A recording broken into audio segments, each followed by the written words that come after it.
Shalom sahabat Mitra Rema.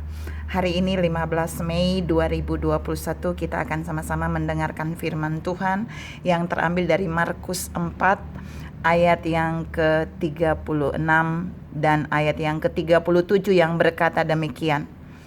Mereka meninggalkan orang banyak itu lalu bertolak dan membawa Yesus beserta dengan mereka dalam perahu di mana Yesus telah duduk, dan perahu-perahu lain juga menyertai dia. Lalu mengamuklah taufan yang sangat dahsyat dan ombak menyebur masuk ke dalam perahu sehingga perahu itu mulai penuh dengan air. Demikianlah firman Tuhan, dan firman ini akan sama-sama saudara dan saya renungkan. Yang saya beri judul, saya beri tema hari ini adalah satu perahu dengan Yesus. Saudara-saudara yang saya kasihi dalam Tuhan Yesus Kristus, Injil ini mau menceritakan beberapa bagian yang sangat dahsyat yang Tuhan mau saya share buat saudara dan saya pagi ini, bahwa apa yang terjadi ketika kita satu perahu dengan Yesus, ketika para murid itu satu perahu dengan Yesus, ada hal-hal yang terjadi di sana. Kita mau lihat yang pertama. Waktu mereka satu perahu dengan Yesus dalam perjalanan, yang pertama terjadi, saya mencatat di sana, mengamuklah taufan yang sangat dahsyat. Saya mau beritahu saudara, waktu mereka bertolak bersama dengan Yesus dan Yesus satu perahu dengan mereka, ternyata yang terjadi adalah taufan yang sangat dahsyat. Saya mau beritahu saudara di titik ini bahwa kalau mereka tidak satu perahu dengan Yesus, taufannya belum tentu dahsyat. Mengapa? Disinilah Tuhan mau mengajar saudara dan saya, ketika kita berjalan dengan orang yang dahsyat, ketika kita berjalan dengan pribadi yang dahsyat, maka tantangan yang kita hadapi juga pasti tantangan yang dahsyat. Seimbang, balance. Kalau kita berjalan dengan orang yang biasa saja, kita tidak akan mengalami taufan yang dahsyat. Tapi karena kita sedang berjalan dengan orang yang dahsyat, para murid sedang satu perahu dengan pribadi yang dahsyat, yaitu pribadi Yesus. Makanya ada taufan yang sangat dahsyat yang tidak bisa dihentikan oleh para murid.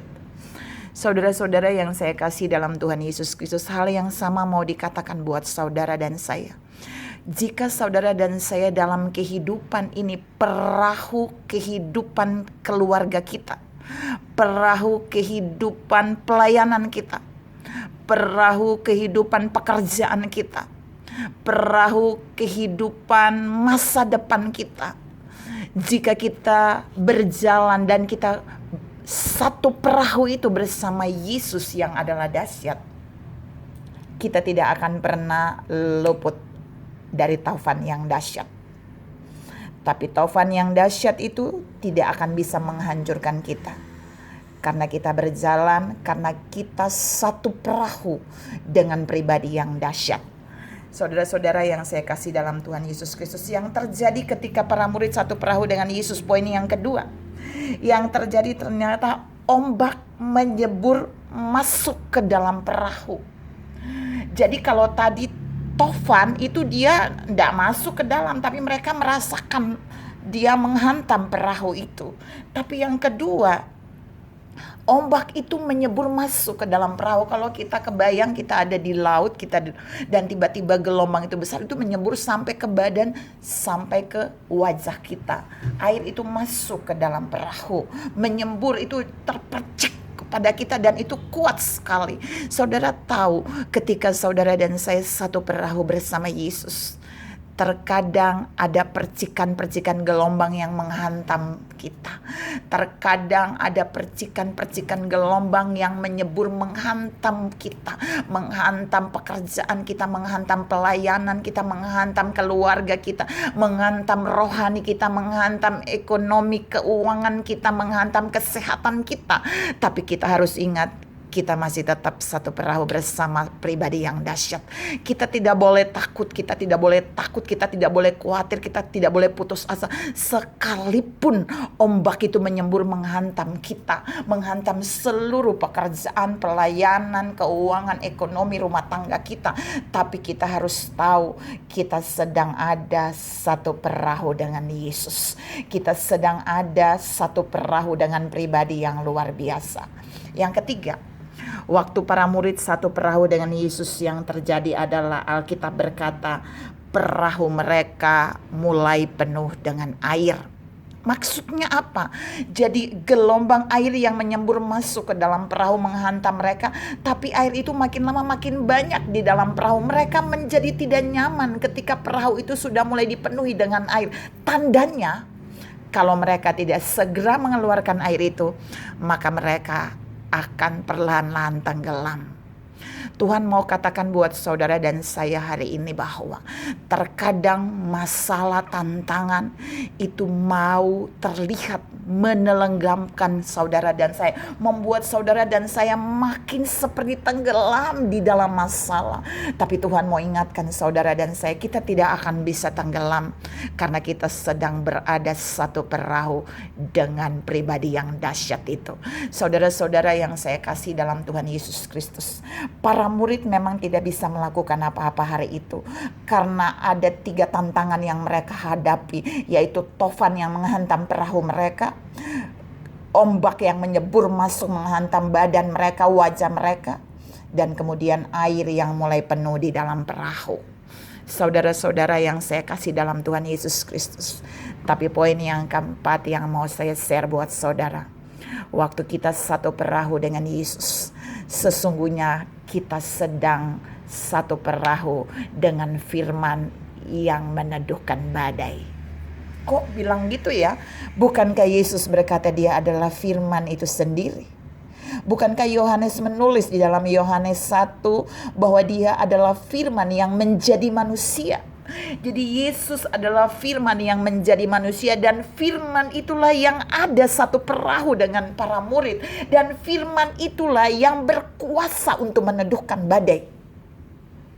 Hari ini Tuhan mau bilang buat saudara dan saya, tidak peduli berapa banyak badai yang datang, tidak peduli berapa banyak ombak yang menghantam wajah, badan, pelayanan, pekerjaan, keluarga, pribadi, rohani, keuangan, kesehatan kita. Tidak peduli kita seperti mulai tenggelam di dalam masalah ketika masalah itu datang. Tapi yang keempat, kita harus tahu kita sedang satu perahu bersama firman yang hidup itu. Kita sedang satu perahu bersama firman yang sanggup melakukan bagian yang dahsyat, yaitu firman yang bisa meneduhkan badai. Yang kelima, waktu kita satu perahu dengan Yesus, kita akan melihat dan mengalami mujizat. Mengapa? Waktu saudara lihat Yesus ketika dibangunkan oleh para murid dari dalam perahu, dia berdiri, dia menghardik ombak itu dan badai itu. Dia meneduhkan gelombang itu dengan berkata, tenanglah. Di situ para murid bisa melihat mujizat Tuhan. Di situ Yesus sedang menunjukkan bahwa firman yang hidup, firman yang menjadi manusia itu bisa meneduhkan badai dalam hidup saudara dan saya. Saudara-saudara yang saya kasih dalam Tuhan Yesus Kristus, adakah saudara dan saya satu perahu bersama firman yang hidup itu? Adakah kita bersama firman yang hidup itu di dalam satu perahu pelayanan, dalam satu perahu rumah tangga, dalam satu perahu pekerjaan, dalam satu perahu apa saja yang saudara dan saya jalani dalam hidup ini? Jangan takut, tetap akan ada badai yang dahsyat, tapi tetap juga ada firman yang dahsyat yang bisa meneduhkan badai itu. Oleh sebab itu, ambil semua bagian ini. Kuncinya bukan berada pada badai itu. Kuncinya bukan berada pada ombak itu. Kuncinya bukan berada pada air yang mulai penuh di perahu itu. Tapi kuncinya kita bersama dengan firman yang dahsyat satu perahu. Kita bersama dengan sang pembuat mujizat satu perahu itu. Maka pasti mujizat akan terjadi. Tuhan memberkati saudara berlimpah. Salam tetap satu perahu bersama firman yang hidup. Amin.